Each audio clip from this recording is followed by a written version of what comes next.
보시겠습니다. 신약 성경 249쪽입니다. 신약 성경 249쪽.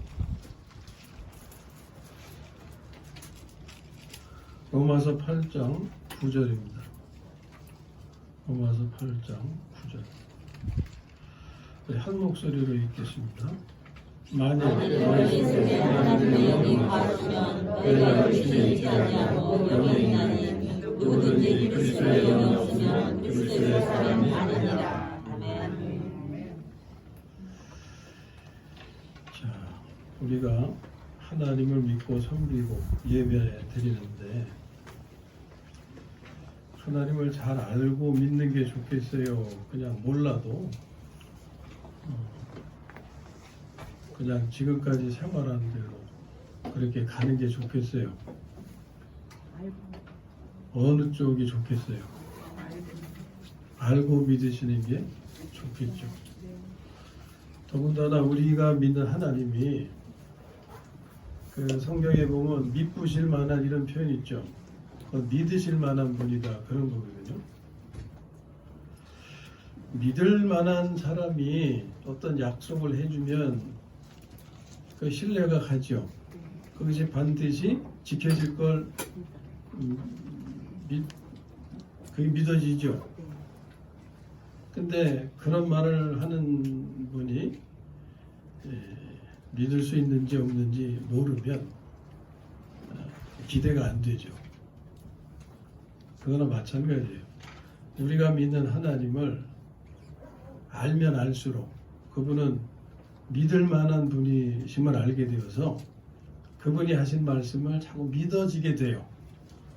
믿어지게 돼요. 근데 하나님을 모르면 어떤 때는 믿어지는 것 같다가 어떤 때는 안 믿어지기도 하고 왔다 갔다 해요. 그래서 하나님에 대해서는 아는 것을 힘써야 합니다. 그래서 호세아서에도 보면 여호와를 힘써 알자, 그런 말씀도 있거든요.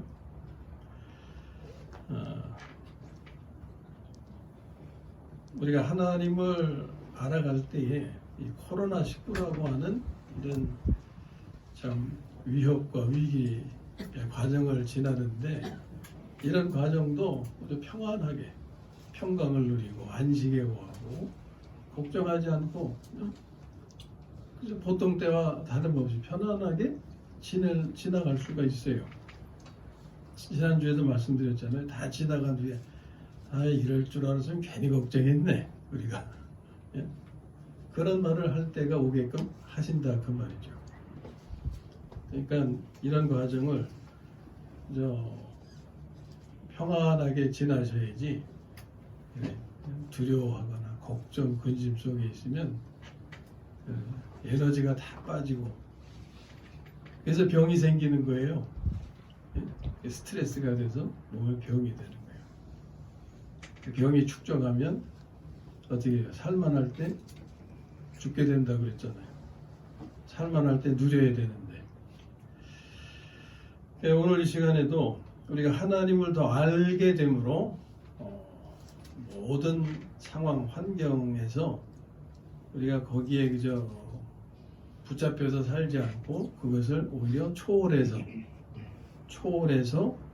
살 수 있는 삶을 이루기 위해서 이런 말씀을 나눈다고 한 거죠. 오늘도 하나님의 은혜 가운데 하나님을 알게 되어서 그것이 생명이 되고 믿음이 되어서 환경에 지배당하는 것이 아니라 환경을 오히려 지배하고 초월하는 그러한 삶을 이루게 되시기를 소망합니다. 오늘 나누고자 하는 말씀의 제목은 삼위일체의 비밀이에요. 삼위일체는 누굴 표현하는 겁니까? 하나님을 표현하죠. 우리가 믿는 하나님을 삼위일체이신 분이라고 표현해요. 삼위는 세 가지 모양으로 이렇게 계시되는 것이고, 일체는 그것이 따로따로 존재가 아니라 한 분 하나님이시다는 것을 한 단어로 표현하는 거죠. 삼위일체. 근데 비밀이라고 했는데 우리에게는 더 이상 비밀이 아니죠. 드러난 비밀이죠. 우리에게는 하나님이 알려주셨으니까. 누구에게 비밀이냐? 이방인들에게, 하나님을 안 믿는 사람들에게는 여전히 비밀이에요. 또 믿는 사람들에게도 하나님을 알지 못하면 역시 비밀일 수밖에 없어요. 그러나 하나님의 자녀에게는 다 열어 보여주셨으니까 알게 되신 분들에게는 더 이상 비밀이 아니에요. 자, 그 하나님에 대해서 삼위일체라고 표현하는 의미를 오늘 좀 알아보려고 합니다. 제가 성령 강림절을 맞이하면서 성령 하나님에 대해서 말씀드리면서 하나님을 성부, 성자, 성령으로 이렇게 계시하는데, 그걸 학문적으로 알려면은 막 머리 아프다 그랬죠. 그런데 실체적으로 생명으로 그분을 알게 되면 하나도 어려울 것이 없어요. 오히려 간단하고, 그리고 나의 생명이 되신 걸 아는 순간부터 더 큰 힘이 되고 능력이 되고, 그리고 그분이 말씀하신 것이 내 삶의 실제가 되는 것을 체험하게 돼요. 그래서 하나님이 축복하신 것을 소유하게 되고 누리는 경험을 가지게 됩니다. 뭐 우리가 부유하게 된다니까 갑자기 떼부자가 된다는 그런 의미가 아니고, 하여튼 부족함이 없이 부욕해 하시고, 또 위험과 위기 속에서 안전과 보호가 되시고 하는 것을 체험하게 돼요. 더 믿음이 되어서 더 평안할 수가 있고 안식에 거할 수가 있고. 자, 이 삼위일체의 비밀에 대한 말씀을 나누도록 합니다. 이걸 이해하기 위해서 먼저 과일이 사람에게 생명이 될 때 어떤 과정을 통해서 생명이 되는가? 이것은 하나님을, 성부, 성자, 성령 하는 하나님을 이해하기 위한 하나의 비유입니다. 그러면 과일 중에 이제 사과를 생각해 보겠어요. 사과가 유익하다고 여기죠. 그래서 사과 잘 드시잖아요. 뭐 아침에 먹으면 금사과, 점심에 먹으면 은사과, 저녁에 먹으면 뭐 동사과, 뭐 이렇게도 표현하지만 하여튼 유익하니까 그렇게 표현하기도 하는데, 이 사과가 사람에게 어떻게 생명이 되는가, 그 과정을 보면 먼저 사과나무가 있어야죠. 근데 사과를 먹는다고 나무를 씹어 드시는 분은 안 계시죠? 예? 사과나무를 먹을 때 뭘 통해서 먹어요? 열매를 통해서. 그러니까 사과나무가 있어야 되고, 사과나무가 열매를 맺어줘요. 그러니까 사람이 먹을 수 있게 되죠. 그러면 사과가 직접 몸에 흡수가 됩니까? 사과가 직접 몸에 생명이 돼요? 아니잖아요. 그걸 또 입으로 물어서 씹어서 취해야 되죠. 그러면 뭘 지나게 돼요? 소화기관을 지나게 되잖아요. 그래서 필요한 것은 싹 몸에서 흡수해서 생명이 되게 하고, 필요 없는 것은 뒤로 빠지게 하고 그렇잖아요. 자, 그러면 이제 사과를 볼 때 사과 나무가 있고 열매가 있고, 열매를 먹는 과정이 있는데, 어떤 단계에서 사과가 사람의 생명이 되는 겁니까?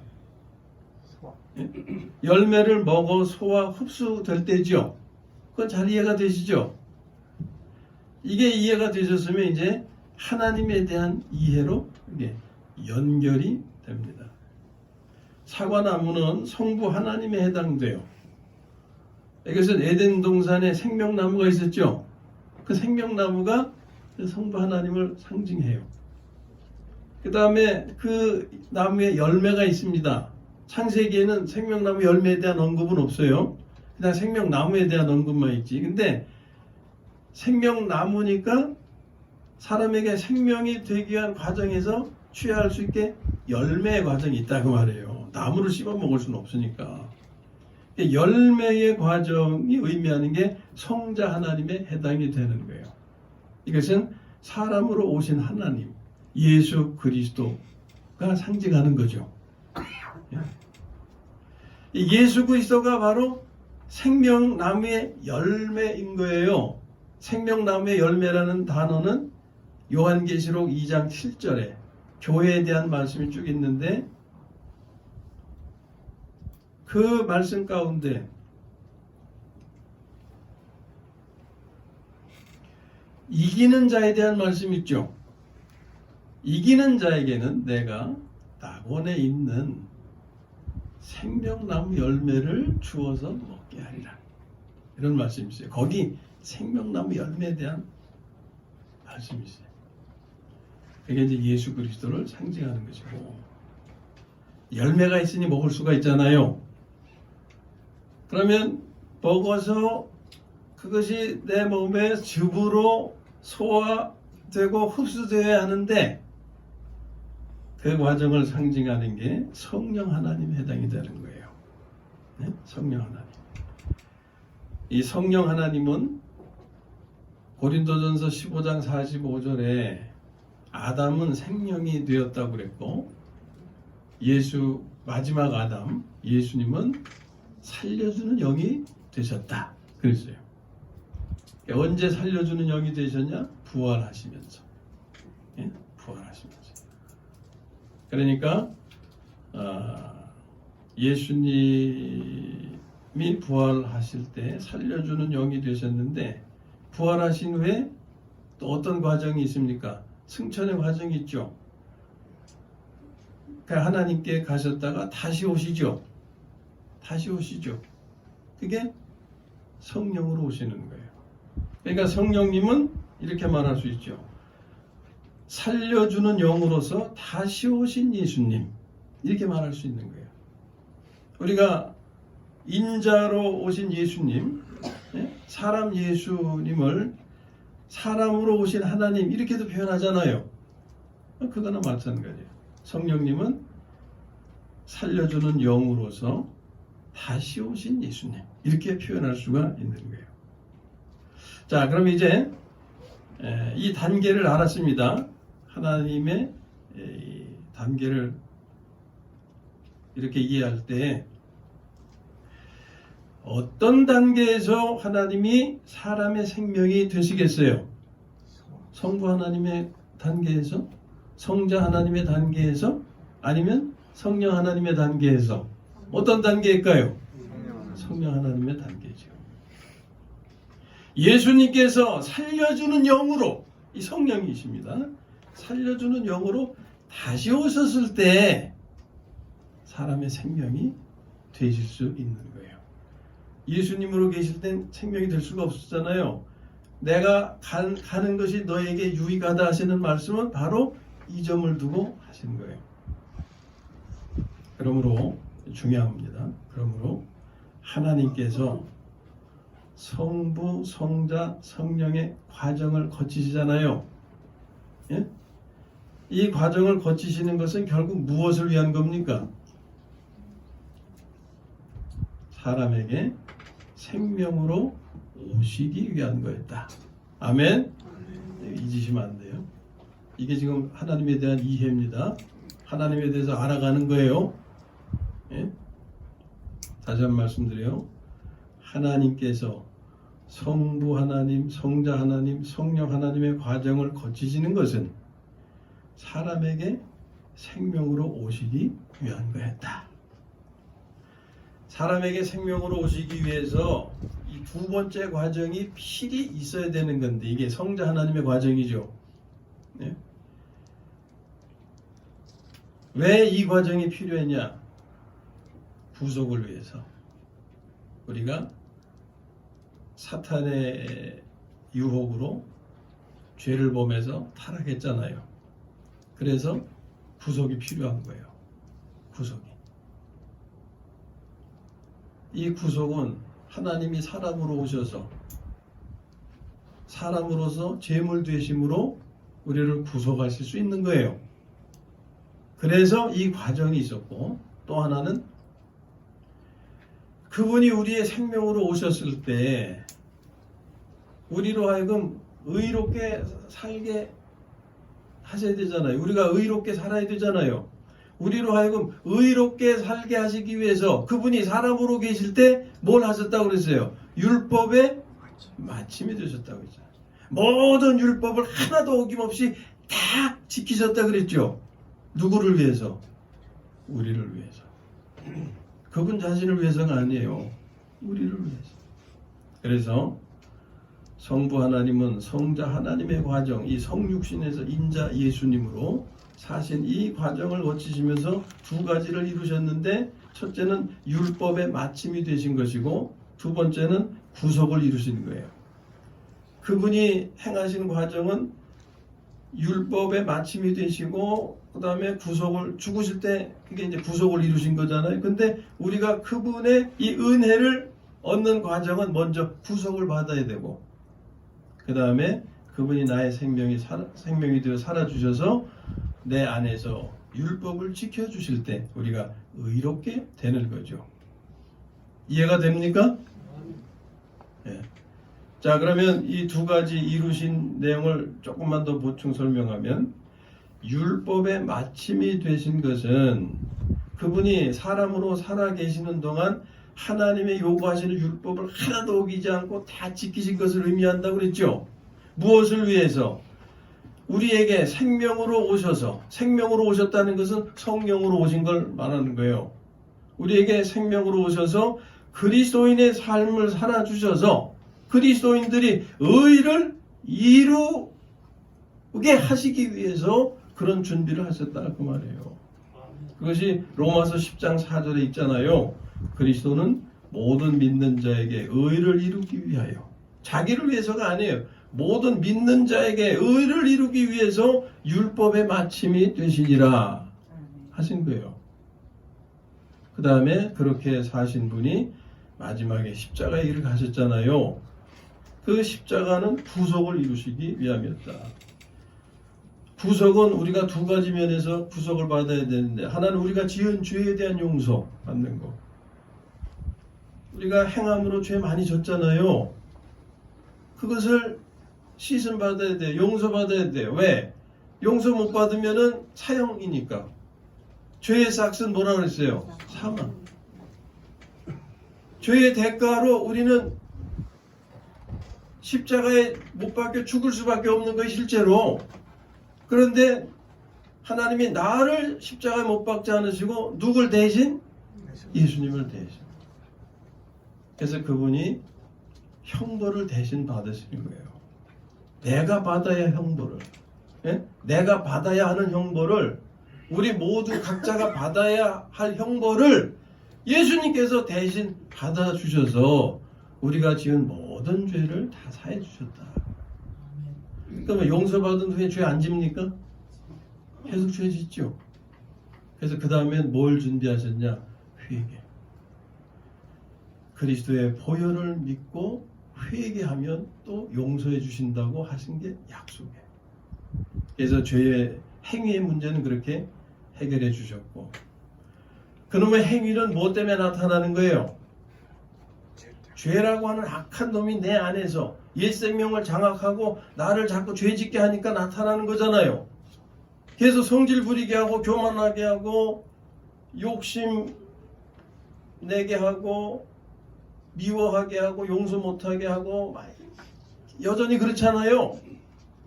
그게 내가 아니라 누구라 그랬어요? 내 안에 거하는 죄니라 알려줬잖아요.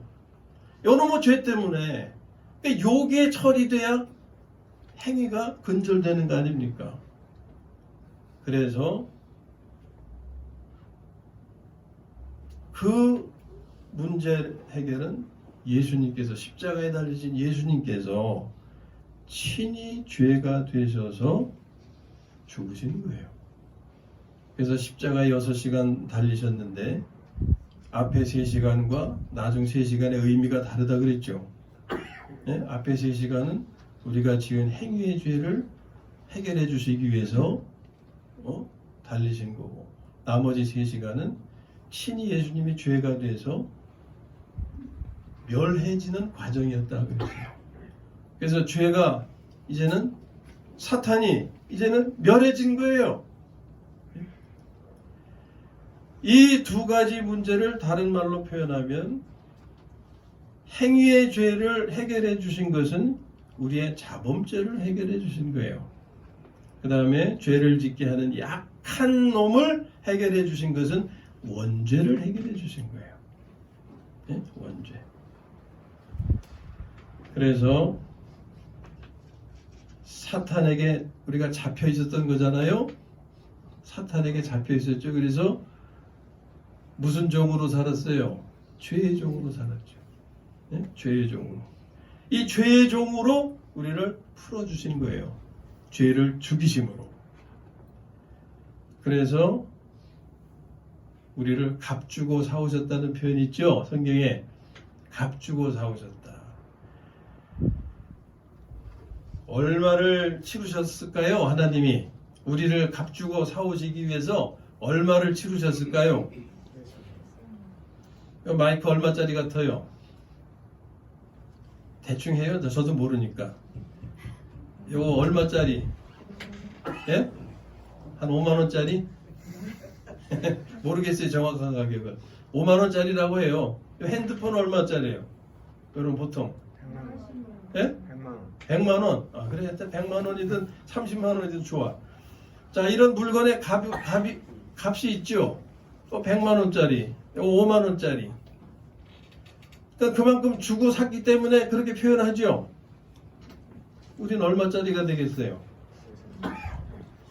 우리를 하나님께서 사시기 위해서 무얼로 값을 치르셨어요? 예수님. 그리스도. 예수 그리스도. 우리는 얼마짜리? 그리스도짜리. 예수 그리스도짜리. 우리의 값은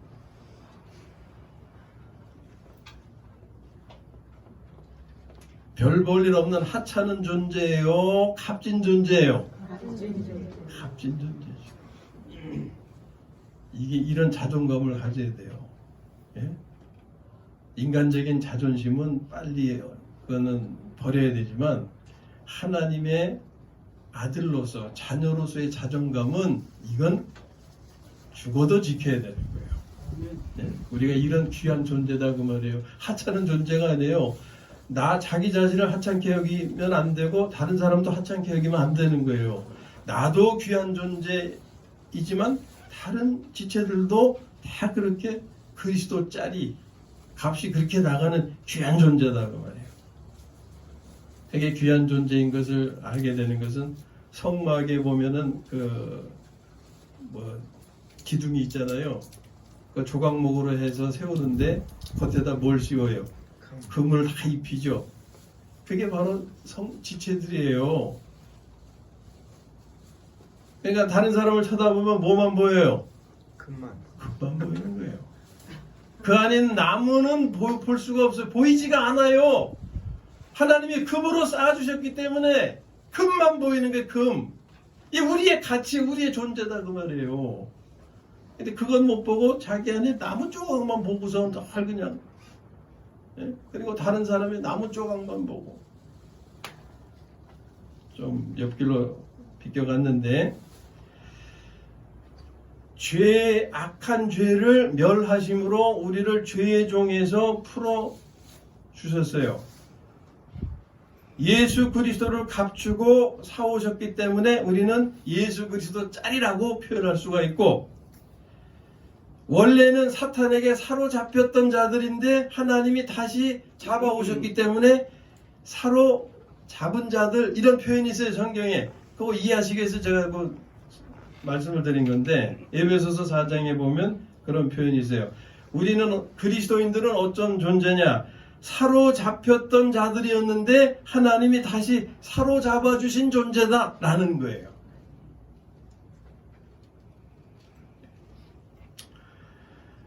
자, 성부 하나님이 성자 하나님의 과정을 왜 거치셔야 했는지, 그리고 성부 하나님의 과정을 거치시면서 이루신 이 두 가지, 먼저 구속을 이루시고 그 다음에 믿는 자의 생명이 되셔서 의의 삶을 이루어 주시기 위해서 율법의 마침이 되셨다고 하는 거, 이거 꼭 마음에 새기셔야 됩니다. 명심하셔야 되는 거예요.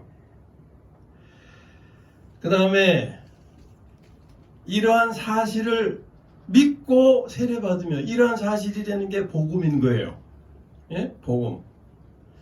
이것을 믿고 세례를 받으면 무엇을 약속하셨습니까? 성령을 선물로 주신다.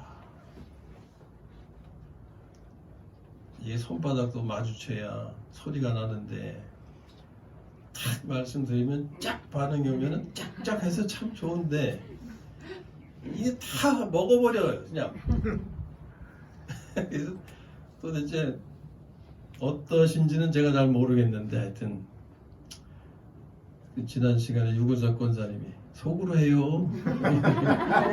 속으로 하시는 줄로 믿을게요 그냥. 자, 성경을 아신다고 제가 믿고 나갑니다. 이 복음을 믿고 세례를 받으면 성령을 선물로 주신다고 약속하셨거든요. 사도행전 2장 38절 39절. 베드로가 이르되 너희가 회개하여 각각 예수 그리스도의 이름으로 세례를 받고 죄 사함을 받으라. 그리하면 성령의 선물을 받으리니. 예? 이것이 이 약속은 너희와 너희 자녀와 모든 먼데 사람 곧 주 우리 하나님이 얼마든지 부르시는 자들에게 하신 것이라. 그러니까 우리에게도 다 해당이 되는 거죠. 예? 그 당시에 복음을 들었던 사람들에게만 국한된 게 아니라 이 말씀을 전해 듣는 오늘 우리에게도 해당되는 약속이에요. 뭘 주시겠다고? 성령을 선물로 주신다. 여기서 성령은 앞에서 말씀드린 살려주는 영으로 다시 오신 예수님. 이 성령은 지금 여기 사도행전 세례 과정에서 예수님께서 믿는 이의 생명이 되시는 겁니다. 아멘? 이것은 사역을 위해서 성령을 받는 게 아닙니다. 이것은 생명으로 받는 거예요. 왜 요한복음에서 예수님께서 숨을 쉬면서 뭐라고 그러셨어요? 성령을 받으라 그랬다고 그랬죠. 이 과정을 말하는 거예요. 사도행전에서 너에게 성령이 임하시면 권능을 받고 그냥 땅끝까지 증인이 되리라. 이것은 사역을 위한 거예요. 생명을 위한 게 아니고. 자, 여기서 사도행전에서 성령을 선물로 받으리라 하는 것은 바로 생명을 받는 과정을 의미하는 거예요. 예수님께서 믿는 이의 생명이 되시는 거. 그래서 본문에 무슨 영이라는 표현이 있습니까? 그리스도의 영, 이런 표현이 있는 거예요. 그리스도의 영이 없으면 그리스도의 사람이 아니라. 그리스도의 영이 있어야 그리스도의 사람이죠. 이게 생명을 받는다는 거예요. 예수께서 믿는 이의 생명이 되심을 표현하는 겁니다.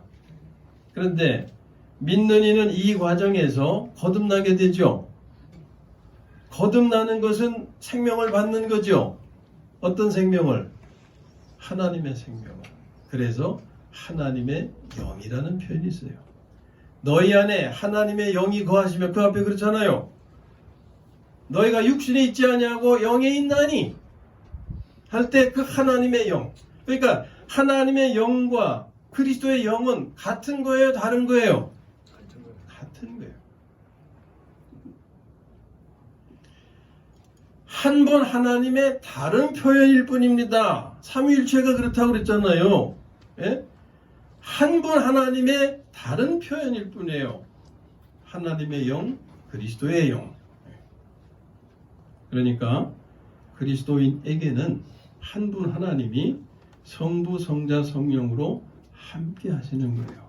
이걸 아시면 요한복음의 말씀을 알 수가 있어요. 아버지가 내 안에, 내가 아버지 안에, 너희가 우리 안에, 이런 관계를 이해할 수가 있어요. 자, 여기까지 쭉 말씀해서 그리스도인에게는 한 분 하나님이 성부, 성자, 성령으로 함께 하시는 거다 하는 걸 새기셔야 됩니다. 예? 하나님의 영이나 그리스도의 영이라는 표현은 한 분 하나님의 다른 표현일 뿐이다. 자, 하나님께서 사람의 생명으로 오신 것은 새롭게 살기 위해서입니다. 새 사람으로 살기 위해서예요. 그래서 로마서 6장에 이렇게 표현하죠. 새 생명 가운데서 행하게 하려 함이라. 항상 이런 말씀을 나눌 때 그 말씀 기억하시라 그랬죠. 우리를 구원하신 목적은, 하나님의 생명을 주신 목적은 새 생명 가운데서 행하게 하려 함이라. 이것은 죄를 이기며 살게 하시기 위함입니다. 이것은 구속의 은혜를 실제되게 하며 누리게 하시기 위함이에요. 그럼 구속의 은혜가 뭐냐? 앞의 말씀을 다시 기억하셔야 되는 거예요. 구속의 은혜는 두 가지면 행위에 대한 죄의 문제와 행위를 계속 유발하는 악한 놈을 처리하시는 거라고 그랬죠. 그러니까 구속의 은혜라고 할 때는 죄사함 받게 하심으로, 행위의 죄에 대한 거, 죄사함 받게 하심으로 정죄에서 해방된 삶을 누리게 하시는 거예요. 우리가 지은 죄 때문에 계속 정죄받아서 죄책감 때문에 계속 괴로움을 당하잖아요. 이 문제가 해결돼야 되는데 이걸 해결해 주셨다고 말해요. 네? 죄 짓는 것 때문에 오는 정죄로부터 자유케 하셨다. 죄사함 받게 하심으로 정죄에서 해방된 삶을 누리게 하신 게 이 구속의 은혜의 한 가지. 그 다음에는 죄를 짓게 하는 그 악한 놈의 종이 되어서 살았는데 거기서 해방시켜 주셔가지고 이제는 누구의 종으로 살게 하셨어요? 하나님의 종으로. 그걸 의의 종이라고 표현하죠. 의의 종으로 살게 하셨어요. 이게 구속의 은혜입니다. 이게 새 생명 가운데서 행하게 하시려고 하는 삶이에요. 그러면 새 생명 가운데서 행하는 것은 어떻게 하는 거라고 그랬어요? 생명을 바꾸는 기도를 실행해서 새 생명으로 사는 것이라고 그랬죠. 생명을 바꾸는 기도를 실행하면 이제 율법의 마침이 되신 주님이 우리의 실제가 되는 거예요. 생명을 바꾸는 기도를 실행하면 생명 되신 예수님께서, 잘 들으세요, 사람으로 계실 때 율법을 다 지켜 행하신 것처럼, 이해하셨죠? 그처럼 나의 삶에서 율법을 지켜주심으로 내가 율법을 지키게 하시는 거예요. 이게 가지인 우리에게 포도 열매가 달리게 하시는 거예요. 가지가 포도 열매를 맺는 게 아니라고 그랬죠. 포도나무 되시는 그리스도에게서 진액이 가지에게 달리는 거라고 그랬죠. 생명 되시는 그리스도가 우리의 삶을 살아주셔서 가지의 포도 열매, 의를 상징하는 포도 열매가 달리게 하신다 그 말이에요. 온유가 달리게 하시고, 겸손이 달리게 하시고, 나눔이 달리게 하시고, 용서와 사랑이 달리게 하신다 그 말이에요. 지금 삼위일체의 비밀에 대한 말씀을 나눠요. 이 말씀은 성경 곳곳에 숨겨져 있는데 그 중에 한 가지만 소개를 드리면 이사야서 9장 6절인데 잘 들어보세요. 이는 한 아기가 우리에게 낳고 한 아들을 우리에게 주신 바 되었는데 그의 이름은 기묘자라 모사라 전능하신 하나님이라 영존하시는 아버지라 평강의 왕이라 할 것임이라. 누구에 관한 말씀이겠어요? 첫 봐도 예수님에 관한 말씀이죠. 그분은 한 아기로 우리에게 태어나셨어요. 그리고 한 아들로 오셨어요. 그런데 이분을 또 표현하기를 전능하신 하나님, 영존하시는 아버지라고도 또 부르고 있어요. 어떻게 그럴 수 있습니까? 아들이 아버지가 될 수 있어요? 그럴 수는 없잖아요. 아기가 전능하신 하나님이 될 수가 있어요? 없잖아요. 그런데 성부 하나님, 성자 하나님, 성령 하나님의 관계를 우리가 아시면 이게 하나도 이상할 것이 없어요. 전능하신 하나님이 사람으로 오셨어요. 한 아기로 오셨어요. 그렇죠? 영존하시는 아버지가 한 아들로 오셨어요. 예수 그리스도. 예수 그리스도는 아버지가 말하자면 하나님이 사람이 되셨다고 하는 표현을 아버지가 아들이 되셨다고 표현할 수 있겠죠. 이게 삼위일체에 관한 비밀이 담겨 있는 말씀이에요. 성경 곳곳을 보시면은 이걸 찾을 수가 있어요. 그림으로 말하면 왜 숨은 그림 찾기 해보셨죠? 숨은 그림이 잔뜩 들어있어요. 성경 안에. 자, 이제 다시 본론으로 돌아가서 오늘 본문의 말씀에 국한해서 보면 그리스도인은 하나님의 영이 있고 그리스도의 영이 있는 존재임을 알 수가 있게 되었어요. 곧 삼위일체 하나님이 함께 하시는 존재다. 그래서 성전이라고 하는 거예요. 어디서 그런 말씀이 있어요?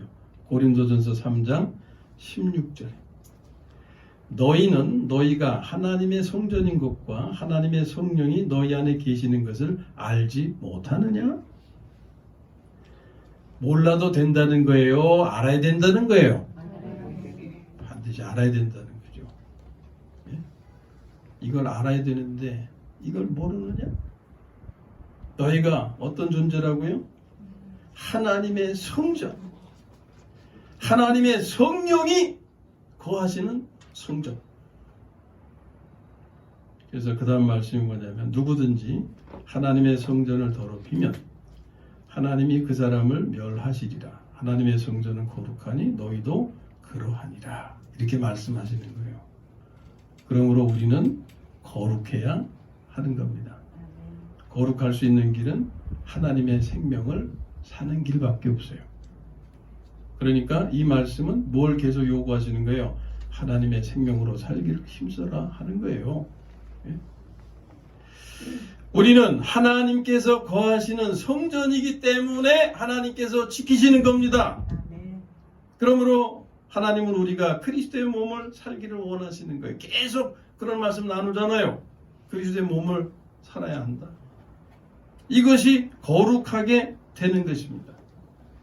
오늘 삼위일체의 비밀에 관한 말씀을 나누는데 이 비밀을 알면 두 가지 말씀을 드릴 수가 있어요. 하나는 왜 우리를 어떤 것이라도 해칠 수가 없는지를 알게 됩니다. 또 하나는 왜 우리가 복받은 자인 줄을 알게 돼요. 자, 먼저 어떤 것도 우리를 해할 수 없다는 말씀이 로마서 8장에 있잖아요. 31절에서 39절 사이에 필요한 부분만 제가 들려드립니다. 만일 하나님이 우리를 위하시면 누가 우리를 대적하리요. 거기 나를 생각하세요. 여러분들 각자 하나님이 나를 위하시면 우리라고 하는 표현은 복수고 이건 교회를 가리키는 거예요. 우리 교회에서 지체 아닙니까? 만일 하나님이 우리를 위하시면 누가 우리를 대적하리요. 자기 아들을 아끼지 아니하시고 우리 모든 사람을 위하여 내주시니가 어찌 그 아들과 함께 모든 것을 우리에게 주시지 아니하겠느냐. 믿으십니까? 자기 아들을 아끼지 아니하시고 우리 모든 사람을 위하여 내어주신 이가, 그러니까 나를 위해서 당신의 아들을 내어주신 분이라 그 말이에요. 그분이 그 아들과 함께 모든 것을 우리에게 주시지 않겠느냐. 누가 우리를 그리스도의 사랑에서 끊으리요. 환난이나 곤고나 박해나 기근이나 적신이나 위험이나 칼이랴. 내가 확신하노니 사망이나 생명이나 천사들이나 권세자들이나 현재일이나 장래일이나 능력이나 높음이나 깊음이나 다른 어떤 피조물이라도 우리를 우리 주 예수 그리스도 안에 있는 하나님의 사랑에서 끊을 수 없으리라. 아멘. 코로나19가 우리를 해칠 수 있겠어요? 해칠 수 없어요. 코로나19를 일으키게 한 병균이 뭐예요? 코로나 바이러스. 피조물에 해당이 돼. 피조물. 예?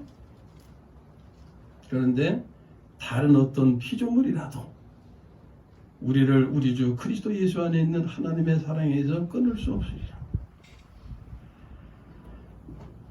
이런 말씀을 어떻게 받아들이시고 어떻게 생각하실지는 모르지만 우리는 이 말씀을 보면서 다른 어떤 피조물이라도 할 때 그런 뭐 바이러스도 우리를 어떻게 할 수 없게 하신다. 하나님이 그렇게 믿어지는 거예요. 네? 이게 믿어져야 평안할 수가 있지. 안 믿어지면 항상 두려울 수밖에 없어요. 그리고 왜 우리가 복받은 자인 줄을 알게 되냐면 하나님께서 내 안에 계시고 나의 모든 것이 되시고 나의 삶이 되시고 그렇잖아요? 그러니까 그분은 나의 현재와 미래가 되시는 거예요. 우리가 미래를 걱정하잖아요. 노후를 어떻게 할지. 그래서 열심히 살고 열심히 준비하시고 하잖아요. 예?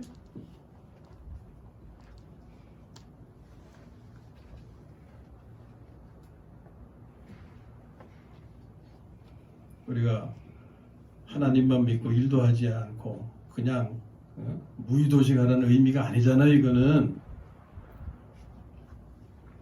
우리가 열심히 오늘의 삶을 살아가야 되지만 아무리 열심히 살려고 해도 내일을 알 수가 없잖아요. 예? 내일을 알 수가 없잖아.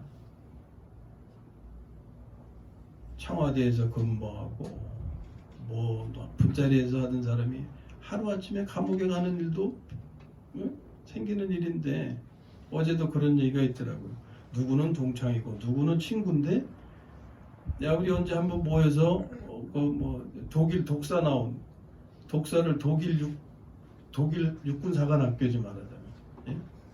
독일 육군사관학교를 나온 친구인데 그리고 하나는 동창이고 뭐 그런데 한번 모여서 술 한잔 먹자 그랬는데 소식이 없더래. 알고 보니까 감옥에 갔다는 거예요. 이렇다고요.